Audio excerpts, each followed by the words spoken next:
how true evil touches us and others, and the remedy. We've touched on it already with our children and youth this morning. They have a good sense already what way to follow, and that is very encouraging for parents. That's very encouraging for our church family. Jesus loves commands. When he was asked what were the greatest commandments, you recall there was an expert in the law that asked Jesus, what are the two greatest commandments? The teacher of the law meant the 10 Commandments, and Jesus turned it all upside down, and he said, love the Lord your God with all your heart, with all your soul, with all your mind, and with all your strength. And the other, Jesus said, is like this one. Love your neighbor as yourself. That remedy is to be able to stay close to Jesus when evil is around. Evil is present in our world. How do we know? Anybody? How do we know evil is still out there? War, killing other people, genocide in some places around the world. What else is evil out there that you know of and hear about? Authoritarianism, that I'm the one in power and you're not. That's very present in our world and very frightening. Hatred is in our world. I don't know your name, love. Julie says hatred is a sign of evil in the world. How many people have seen hate this week? Anybody? I did. I saw one man screaming at another man. You don't know what you're talking about. You're stupid. Just degrading. Nasty.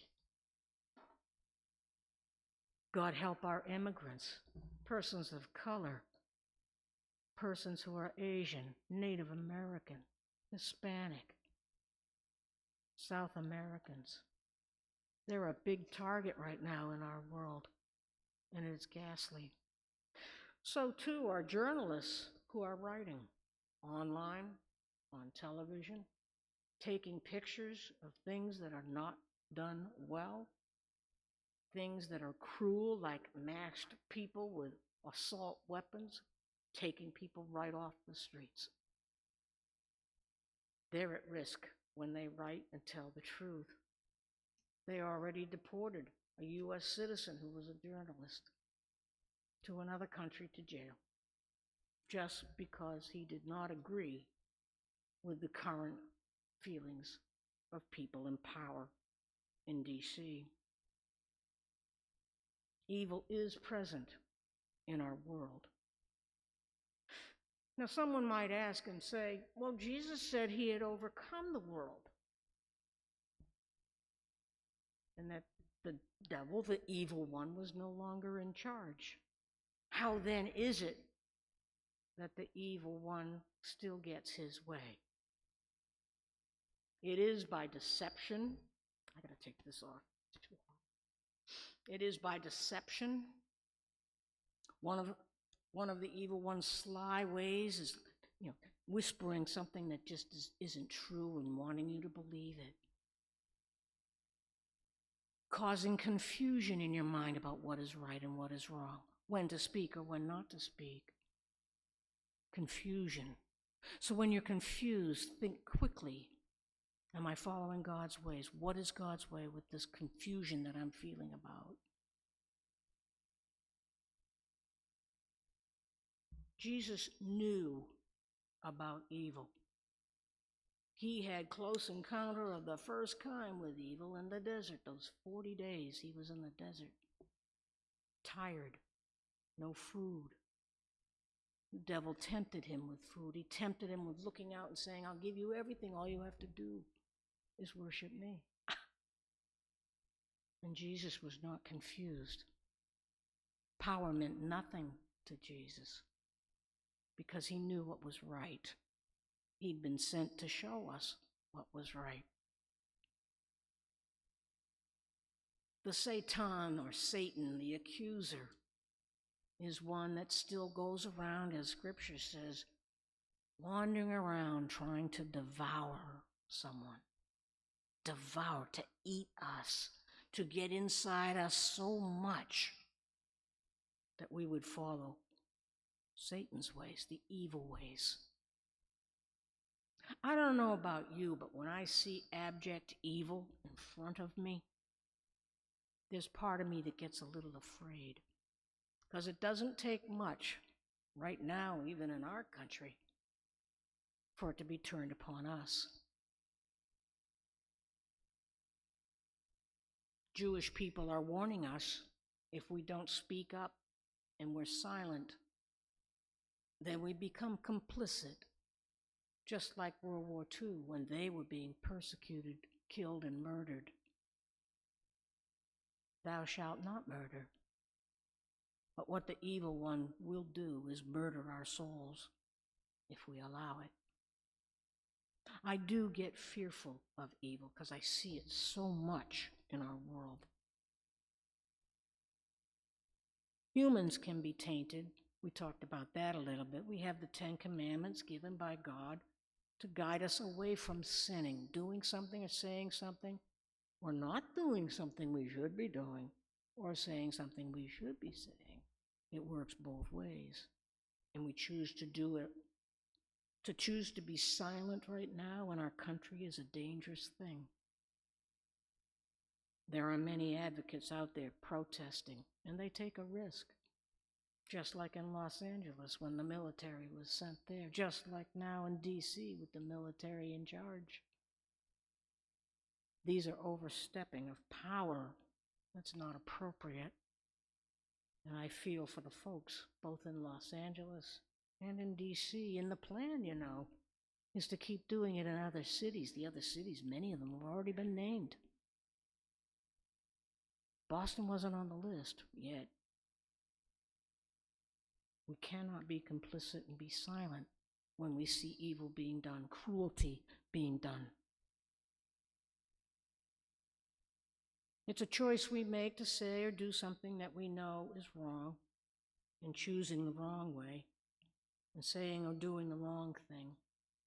And when it's time to speak up, make sure it's in God's way, calmly, no name calling, no condemning, no judging. It's the choice that we do. The scripture passage today, I haven't read it yet, and I want to read it now. I know that our Pastor Michael is very much into the Sermon on the Mount. He has been for many a year, and I've learned much from him when he speaks of it. I'm choosing to go to the Sermon on the Plain by Luke, his gospel. You'll find it in your Pew Bibles, chapter 6, verse 27. Excuse me. This is what Jesus is speaking. They thought it was like a lower plane, a flat sort of field. It might have been near the Sermon on the Mount. But here he is speaking again.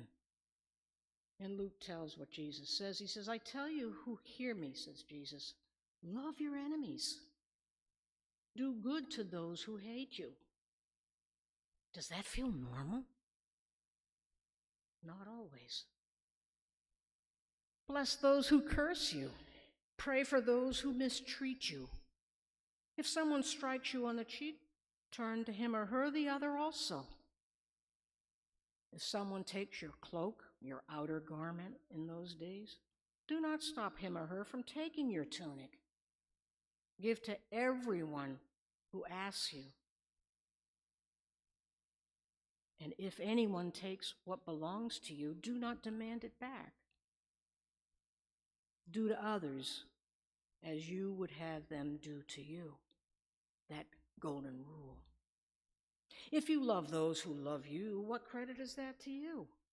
Even sinners love those who love them. And if you do good to those who are good to you, what credit is that to you? Even sinners do that. And if you lend to those from whom you expect repayment, what credit is that to you? Even sinners Lend to sinners, expecting to be repaid in full.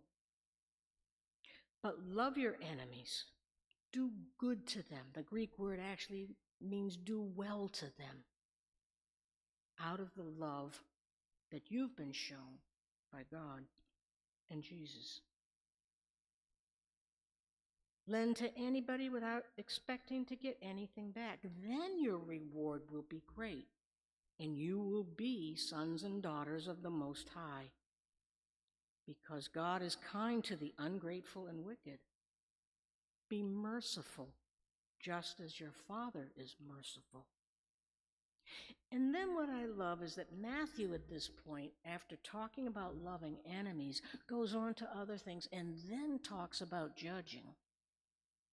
And Luke does it differently. He does this love for enemies, and then he immediately goes to do not judge, and you will not be judged. Do not condemn, and you will not be condemned.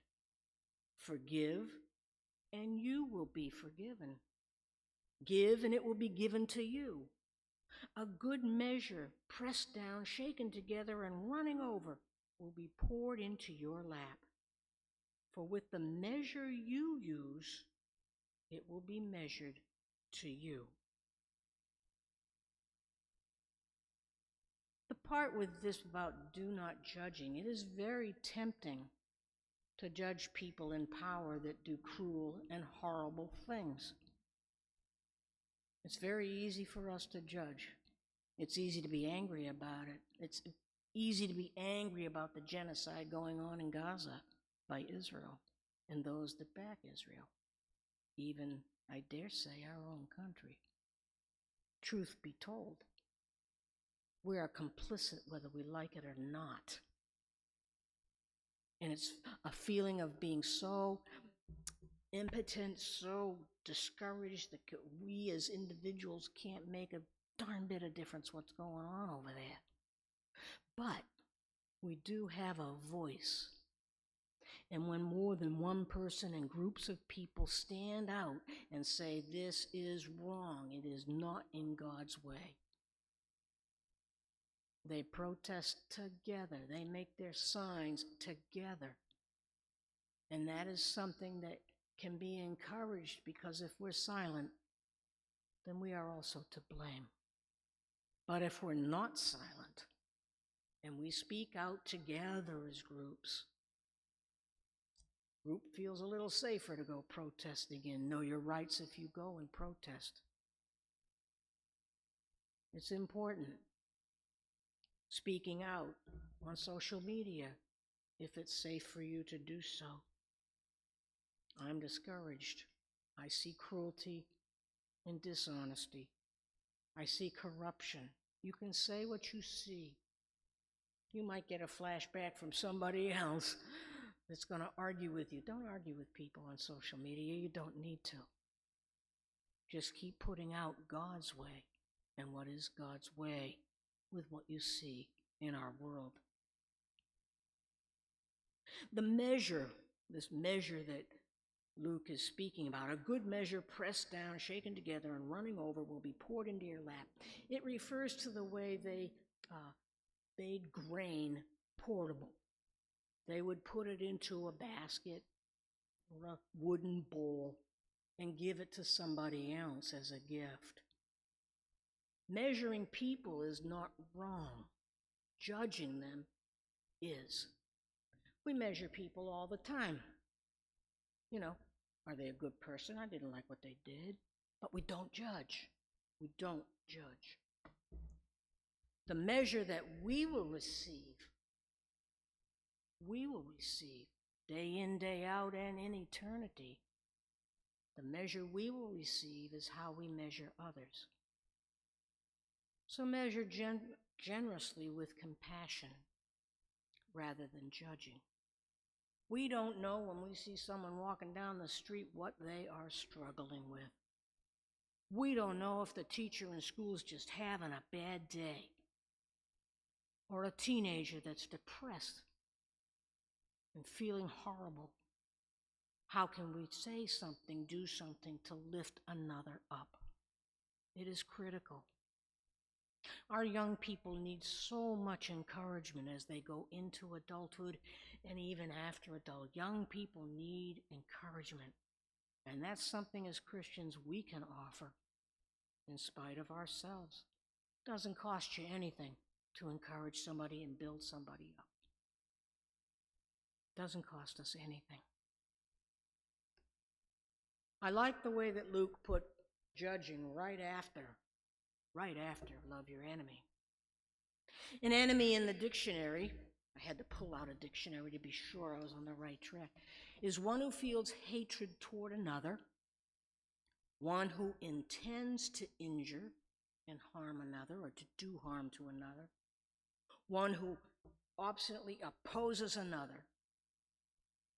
An enemy can be a hostile force or a power, persons in power, a nation in power, or someone that's a member of that hostile force or nation. Anybody can become an enemy to God's ways. And that's something to look out for and not be silent about, because it is God's way we are to follow. Sometime in our lives, we've had evil done to us. Jesus knew what that was like. He knew who was going to do it to him, too, and that was Judas. Remember that? He took 30 pieces of silver to betray Jesus. And how did he betray him? Anybody remember? What did Jesus do to what did Judas do to identify Jesus to the authorities? He gave him a kiss. How dastardly is that? An action, a kiss, that's an action usually reserved for a person whom is loved by the one who offers the kiss. And in that way, Judas, his kiss of Jesus, was absolutely despicable. And Jesus knew it would be Judas. And Jesus knew true evil when he experienced it. But in spite of that, he did not fight back.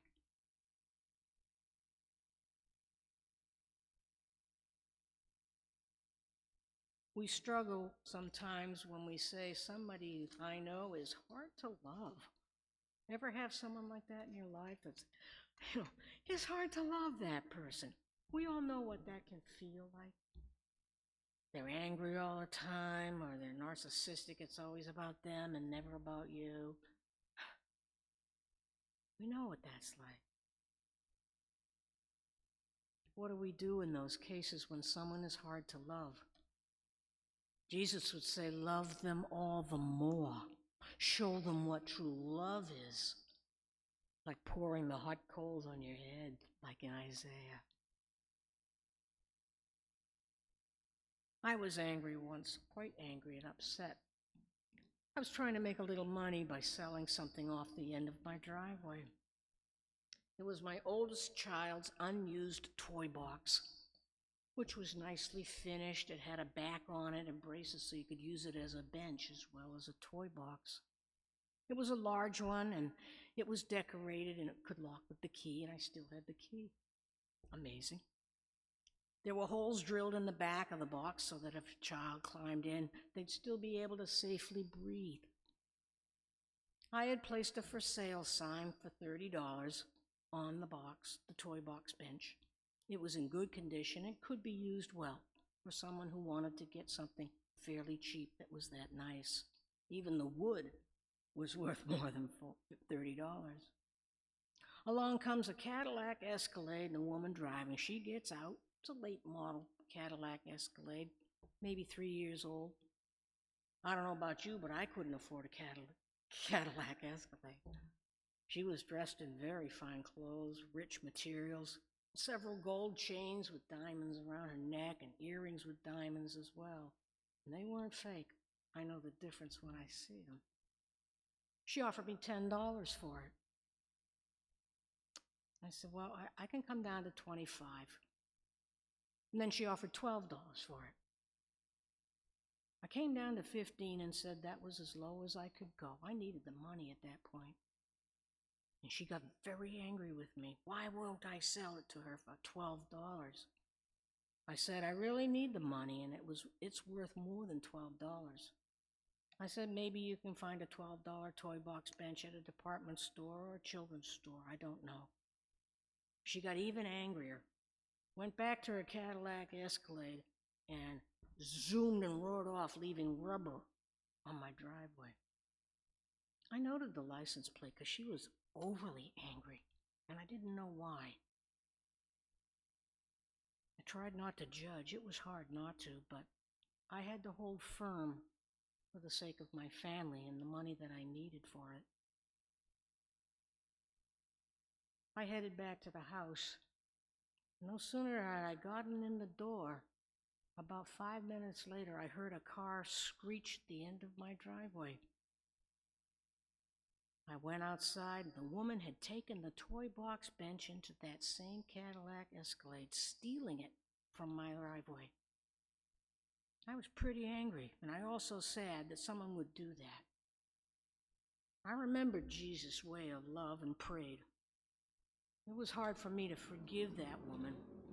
God and I had long talks about that person, and I prayed that she would change her ways. And I was out both the toy box bench, and I was out any money for it. I felt badly for my family for that. And I learned that next time I put something out on the driveway, it's going to get chained to the fence. And I've had good sales ever since. No more Cadillac Escalades roaring off with something that they took for nothing. Identity theft, you know what that's about. How many of you have had your credit card, had your credit card compromised? Fraud alert. I've had several times. It's okay, it's not your fault. They do it by computer. They just keep putting in numbers till one clicks. The identity thief stole an identity of a friend of mine about 6 years ago. My friend didn't know it, but the thief got a hold of the savings account number at her bank. Don't ask me how they did that, but they did. She was chronically ill and didn't get to the bank very often. And after feeling a bit better, she went to get a bank check to finish paying off her car loan. And there was only $102 left. Before the ID had been thieved in her account, there had been over $8,000 to finish paying off that car. She was left with $102. Same bank account, which she closed immediately, of course, went to the police. 3 withdrawals had been made online in 3 different stores, none of which she had done.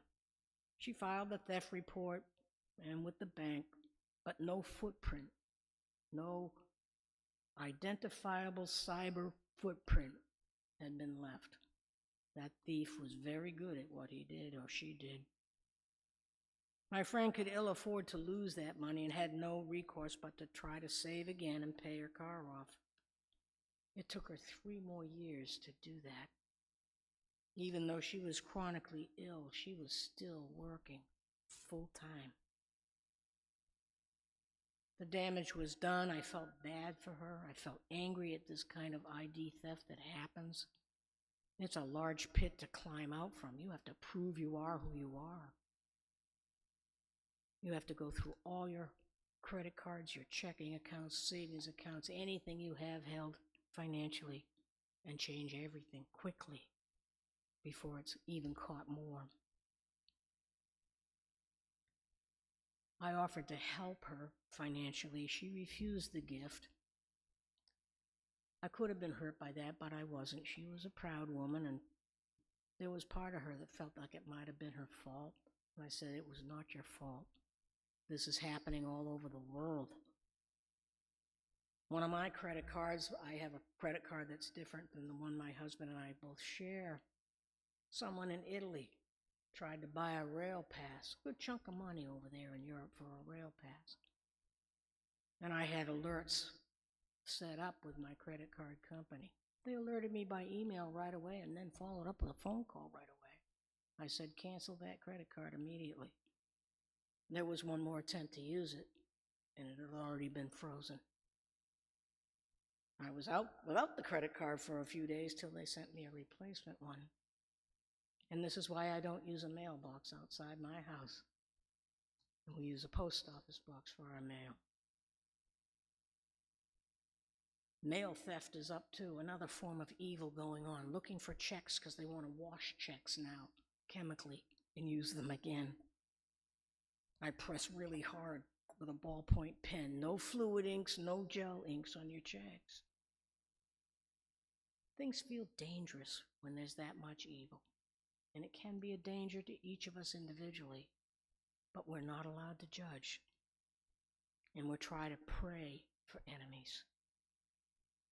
To do that much work to change and capture somebody's bank account and ID theft, it's a risk for them, but not as much risk as it is for us. I like the way Luke had put, "Do not judge," right after praying for enemies. Evil is present in our world. You know this to be true, and so do I. Don't add to it. Follow God's ways. Be careful with speech. Be careful with actions. And don't be silent when something's really wrong and it's not God's ways. Speak up. Speak up in groups. Do what you can safely to speak up. It's so important. It's important to me, too, that you realize that Matthew's Sermon on the Mount and Luke's Sermon on the Plain are quite similar.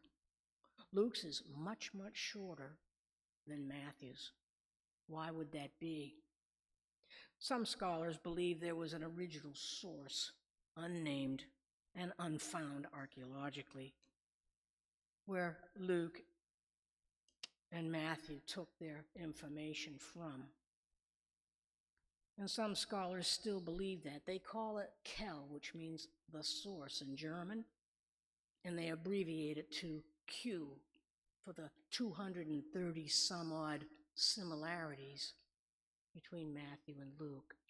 Some of that synoptic problem. I was reading in preparation for my message to you today. There's a professor in England at King's College, the University of London in Britain, thinks that Q is a real thing and we should be paying attention to it. Someone even took those 230 odd phrases and wrote them all out like that. This is the source that they use, and there is no evidence of that. So I take what Matthew said and what Luke said, what Mark says, what John says in the Gospels as their testimony. There may have been a source, we don't know, but it's never come to the light of day. So I kind of disregard that if those of you who might be into Bible geekdom like I am. Some scholars really believe in the Q and use it, but I don't, because it's never been found. The Sermon on the Mount and the Sermon on the Plain, with the similarities, tells me that Jesus said these things, and he meant them.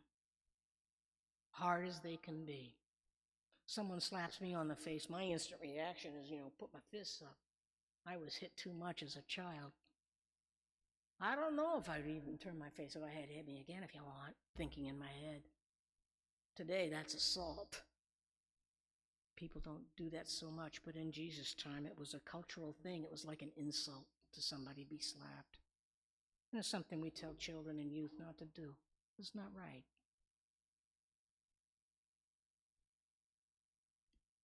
Psalm 41 says, "Blessed are those who have regard for the weak. The Lord delivers them in times of trouble." Stay in God's way. Love the enemies to the best of your ability and talk to God about them and pray to God about them. And the Lord will deliver you in your times of trouble. I hope today that you haven't been put off by the exposition of the evil one with what Jesus says and how to follow Jesus' way in your life. Evil is a reality, and it can be us that is our own worst enemy sometimes. And we know that. We know that. We take this message today, take it to heart. And the next time someone really discourages you, just pray for them. And if someone is not nice to you, pray for them too. And if someone is troubled, it's usually because they're weak in some way. The past that they've had may not have given them the strength or even the opportunity to know who Jesus is. There's a lot of that going around.